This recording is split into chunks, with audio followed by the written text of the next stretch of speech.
I think we got some head coaches that are approaching make or break seasons. I really mean, like Dean hit us from Fort Lauderdale. Dean said, which coaches have make or break seasons in 2025? I feel like a bunch of high profile names could be out the door with bad seasons. I don't disagree with you, Dean. I think Hugh Freeze is one of them at Auburn. I think he had time. Okay, I think the fan base there, while they're rabid and they do want results, I think Auburn fans were pretty understanding of the Harsin effect. I mean, Hugh Freeze came in and he just did not have a lot to work with. And they went 6-7 the first year, and those people didn't freak out. And they went 5-7 last year, and they mildly freaked out. But even now, they're totally willing to back him, and they're totally aware that the talent profile is there. They've done a good job bringing players in, both recruiting and through the portal. Last year, if you did nothing more than flip their turnover fortune, they had a good offense statistically. It's just that they shot themselves in the foot 9 ways from Saturday. So if you flip the turnover luck, I mean, there's a shot they win 8 or 9 games this year. I think I say 8 or 9, not that that's the maximum they're capable of. I think that's the range they need to be in. Anything less than that, and I think you could be in trouble. And I think he is well aware of that there. So I think Hugh Freeze is one of them. Think about this with Auburn, by the way. The last time they won 8 or more games was 2019. They've had 6 wins, 5 wins, 6 wins, 5 wins. So even though all of that wasn't Hugh Freeze, it's recent Auburn history, and he is now the face of Auburn football, so we got to be better. Mike Norvell. You still can't believe that this is a real thing. Mike won the ACC during an undefeated regular season 2 years ago, and we are now talking about him in do-or-die territory. They were minus 11 drop-off last year. So I gave this stat on the show a couple of weeks ago. That's the only time that's ever happened at the Power 4 level, where a team won 11 fewer games the next year than they did the year before. Southern Miss, the fabled Ellis Johnson Southern Miss team, is the only other one that has won 11 fewer games or more than they did the year before. It's almost mathematically impossible. So, new coordinators this year. There's the reset vibe. We were down there recently. I say this with no smile on my face because, I really like Mike Norvell.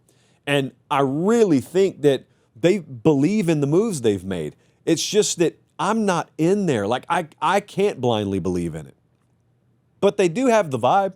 They do have the energy around the building that, they've pressed all the right buttons. And I don't know, maybe they have. They did 2 years ago. So maybe they have again. Here's the one somewhat of a problem. Unlike Auburn, unlike, even USC, I'm going to talk about Lincoln Riley kind of in a second. I just talked about Auburn. Unlike those places where there's a ton of recruiting momentum, there's not at Florida State. So 3 of their past 4 classes have been outside the top 15. So there's not this foundational bedrock of homegrown talent that were just freshmen last year, so you couldn't rely on them. They don't have that in as plentiful a supply there as you may elsewhere. But they still got to get it done this year. They open with Alabama, like I said, so they'll be on your radar week 1. Luke Fickell, you talk about one that hasn't gone the way I thought it would. Hey, quick timeout. Check and see if you're subscribed to the YouTube channel. If you're not, I humbly ask that you click subscribe. It's free. It doesn't sign you up for anything. What it does is it helps us keep this show free so we can just do college football year-round. All right, back to the clip. Loved Luke Fickell's hire at Wisconsin, but as it turns out, he probably did not hire properly underneath himself at the outset, and now the hire has not produced. They've won 12 games in the last 2 years. This is Wisconsin. So the last time Wisconsin had a worse 2-year stretch was 94-95. A long time ago. 7-6 to 5-7. They've had bad portal luck last year. Van Dyke got hurt, I think, one of the first couple of games of the year. Recruiting and portal has improved a little bit. So they're getting better players. They're not void of talent. It's just what's the identity of Wisconsin? And consequently, when's the last time you asked that? Even in the down years, you knew what the identity was. Here's the problem. Their over-under win total is 5.5. And you may think, oh, Vegas must know they're going to suck this year. Hey, they may or they may not. I'll tell you what Vegas knows. I'll tell you what FanDuel knows. I'll tell you what we think we know. We think they play the hardest schedule in the Big Ten this year, by far. These folks play at Alabama, at Michigan, Iowa, Ohio State, at Oregon. Oh, Ohio State, Oregon are back-to-back, by the way. Then they play Washington. Then they go to Indiana, Illinois. Do you know there's a stretch there? All right, so Michigan, Iowa, Ohio State, Oregon, Washington, Indiana, Illinois, all in a row. All of those teams could theoretically compete for the Big Ten. Washington, I expect probably to be a little bit tier 2 in that conversation. And then they go to Minnesota to end the year. There is no break. They play Miami, Ohio, and Middle Tennessee to start the year. After that, it is blow after blow after blow. My point is they could be an improved team this year and win 4 or 5 games. And at that point, no one really cares. So that could be a problem. At Oklahoma, Brent Venables, extremely volatile.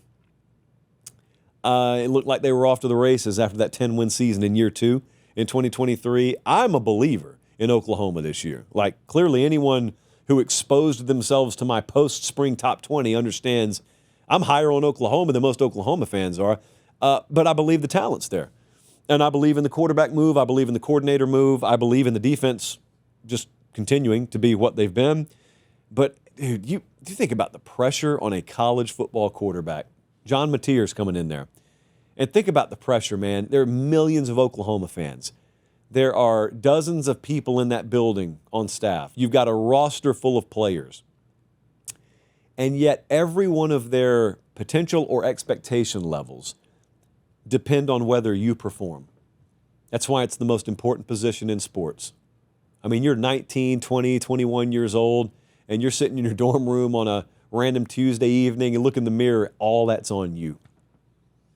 The pressure of the quarterback position in college football and the NFL, obviously, but even in college football is just amazing. I mean, in the NFL, everyone's a pro. In college, you got that expectation level being put on a guy that, for all we know, will never start a down on Sundays. And yet, he's every bit as professional in terms of expectation level and pressure as anybody playing the Sunday game. I would also say Lincoln Riley's kind of in this discussion, but I think it's more complicated with him. We looked at it. I just think the recruiting momentum out there, if they maintain it, which is its own segment conversation, I know because we've had it. If they maintain that, if they're an 8 or 9 win team this year, they'll be fine. He'll be fine. Mike Gundy went 3-9 last year after so many years of winning. 3-9, a lot of shakeup, a lot of inner turmoil. At least that's what the rumor on the street is. Would one more sub 500 year cost him his job? I don't know. Would he retire? I don't think Mike Gundy would even want to let himself be fired. Maybe he would. There's a big difference in retirement versus buyout money. Sam Pittman. Just feels like there's not a lot of juice around the program. 3 wins, 9 wins, 7 wins, 4 wins, 7 wins.